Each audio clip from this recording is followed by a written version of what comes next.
अणत्वविधि सत्वविधि और साधारण अशुद्धि।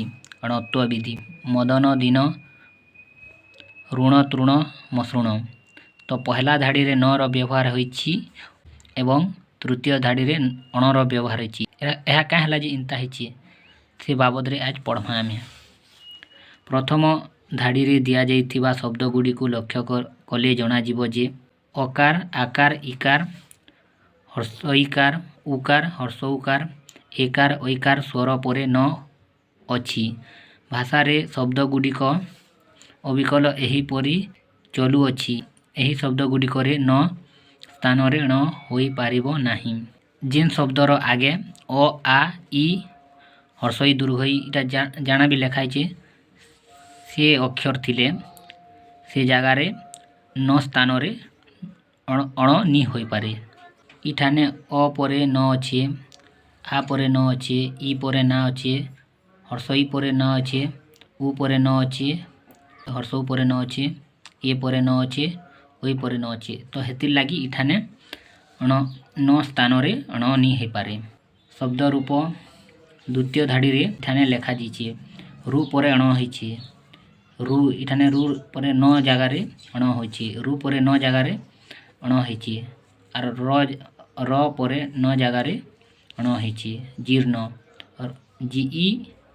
जीईर न र परे न होइछे। से परे उत्तीर्ण उतर उतत इ न र परे न होइछे र न स्थान रे अण होइछे। द्वितीय धाड़ी रे आमे लक्ष्य करना जे अनुभव करना जे एक पद मध्य रे रु र स परे न थिले अण हुए। जदि गुटे शब्द रे तार आगे जदि स र आर न थिबा बेले से छाने न स्थान रे अण हेबा। प्राण पर आ न स्वरवर्ण आ परे न अछि। जेंता कि दर्पण दर और द र प न प वर्ग प परे न अछि। इटा मार्गण मा र ग न क वर्ग परे ग परे क वर्ग र ग परे न अछि। सेपरि रावण र ब न अंतस्थ व परे न अछि। अपराह्न अप और आहा न ह परे न अछि। पूर्वर नियम न थाई मध्य न र स्थान रे न होइछि। प्रत्येक शब्द रे रु र स भितरु कोनोसी गोटिए वर्ण अछि मात्र ठीक ता परे अण नाही। केउठारे स्वर वर्ण प्राण दारुण केउठारे क वर्ग मार्गण केउठारे प वर्ग दर्पण रुक्मणी केउठारे य प्रयाण प्रियमाण। एही उदाहरण गुडिकरु जणा जाय जे रु र स र ठीक परे न थिले किंबा स्वर वर्ण क वर्ग क ख ग घ म प वर्ग प फ ब भ म य ज य व ह परे न थिले न हुए। एथि मध्यरु एक किंबा एकाधिक वर्णर व्यवधान थिले मध्य न र न हुए। रु र स परे अन्य वर्णर व्यवधान थिले न हुए नाही। यथा रचना मार्जना वर्णना कीर्तन नर्तन अर्जुन मूर्छना इत्यादि। रचना र च न च व्यवधान हेतु अर्थात न पूर्वरु च थिवारु न अण रे हेला नाही। ओ आ हर्षई दीर्घई हर्षऊ दीर्घऊ ए ओई आदि स्वर वर्ण परे न स्थान रे न हुए नाही। रु र स परे न थिले अण हुए। क वर्ग क ख ग घ म प वर्ग प फ ब भ म य र अंतस्थ व ह अनुसार व्यवधान थिले मध्य न र अण हुए। ओडिया भाषा रे न ओ अण र व्यवहार सबुबेले नियम अनुसार होई न थाए। ओडिया भाषा रे केबे भी सबुबेले इ नियमटा लागू नि होए अधाटाने लागू नि भी होए। जेंता कि निम्नलिखित शब्द गुडी को लक्ष्य करा गले अणा चाणक्य बाणी ଅଣାକାର, ଚାହାଣି, ବୀଣା, ଅଣ, ଜଣାଣ, ବେନୁ ଇତ୍ୟାଦି। ଆଉ ଯାହା ଅଛି ପଢ଼ିଦେବ। ଉପର ଲିଖିତ ଶବ୍ଦଗୁଡ଼ିକୁ ଣ ସ୍ୱାଭାବିକ ଭାବରେ ରହିଛି। ପଦ ମଧ୍ୟରେ ନ ସ୍ଥାନରେ ଣ ହେବାରୁ ଣତ୍ୱ ବିଧି କୁହାଯାଏ।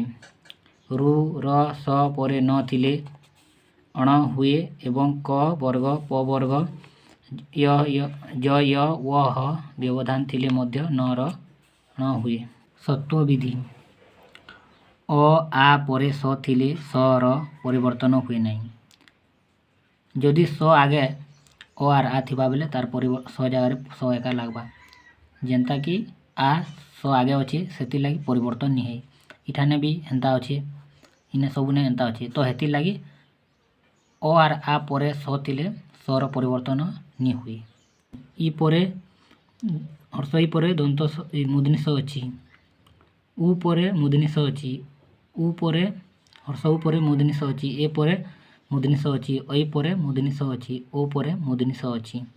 କ ବର୍ଗ, କ ଖ ଗ ଘ ଙ ଏବଂ ର କାର ପରବର୍ତ୍ତୀ ଦନ୍ତ ସ ଜାଗାରେ ମୂର୍ଧନି ସ ହୁଏ। ଚିକିତ୍ସା। ର ପରେ ସ ଥିବାରୁ ଦନ୍ତ ସ ଜାଗାରେ ସ ମୂର୍ଧନି ସ ହୋଇଛି। ଇଠାନେ ବି ହେନ୍ତା ର ପରେ ଇଟା ସ ଥିବାରୁ ଦନ୍ତ ସ ଥିବାରୁ ମୂର୍ଧନି ସ ହୋଇଛି। ବିସର୍ଗଜାତ ଦନ୍ତ ସ ଜାଗାରେ ମୂର୍ଧନି ସ ହୁଏ। ଆବିହି ଯୋଗକାର ଇଟା ବିସର୍ଗ ଥିବାରୁ ଇଟା ଇ ପରେ ଥିବାରୁ ସ ହୋଇପାରେ ସ ହୋଇଛି। ସେନ୍ତା ଇଟା ବି ହେନ୍ତା ହେଇଛି ସବୁ। ସାତ ପ୍ରତ୍ୟୟ ଯୁକ୍ତ ହେଲେ ସ ଦନ୍ତ ସ ଜାଗାରେ ମୂର୍ଧନି ସ ହେବ ନାହିଁ। ଅଗ୍ନି ସାତ, ଧୂଳି ସାତ। କେତେକ ସ୍ଥଳରେ ସତ୍ୱ ବିଧି ନିୟମର ବ୍ୟୁତ୍କ୍ରମ ଦେଖାଯାଏ। ସତ୍ୱ ବିଧିର ନିୟମ ଲାଗୁ ନି ହୁଏ। ଅନୁସରଣ, ବିସ୍ମରଣ, ବିସର୍ଗ, ବିସୂଚିକା, ବିସ୍ତାର, ଅନୁସନ୍ଧାନ। ଇଠାନେ ସତ୍ୱ ବିଧିର ନିୟମ ନି ଲାଗେ। କେତେକ ଶବ୍ଦରେ ସ୍ୱାଭାବିକ ଭାବରେ ସ ବ୍ୟବହୃତ ହୁଏ। ଆଉ କେତେକ ସ୍ଥାନରେ ସ୍ୱାଭାବିକ ଭାବରେ ମୂର୍ଧନି ସର ବ୍ୟବହାର ହେସି। ଯେନ୍ତାକି ଆଷାଢ଼, ତୁଲ, ବିଷ ଇଟା ସବୁ। ଆମ ଭାଷାରେ ଅନେକ ବୈଦେଶିକ ଶବ୍ଦ ବ୍ୟବହୃତ ହୋଇଛି। ଏଗୁଡ଼ିକୁ ବୈଦେଶିକ ଶବ୍ଦ କୁହାଯାଏ। ଏହି ସାଧାରଣରେ କେତୋଟି ଶବ୍ଦରେ ହୋଇଛି। ସାଧାରଣ ଭାବରେ ଏଠାନେ ବସିଛି। ଏଟା ସତ୍ୱ ବିଧିର କିଛି ନିୟମ ଲାଗୁ ନି ହେବାର। ନୋଟିସ୍, ବକ୍ସିସ୍ ଏହି ଶବ୍ଦ ଦୁଇଟିରେ ଇ ପରେ ମଧ୍ୟ ସ ଥିବାରୁ ପୂର୍ବ ନିୟମ ଅନୁସାରେ ଏଠାରେ ସ ହେବା କଥା।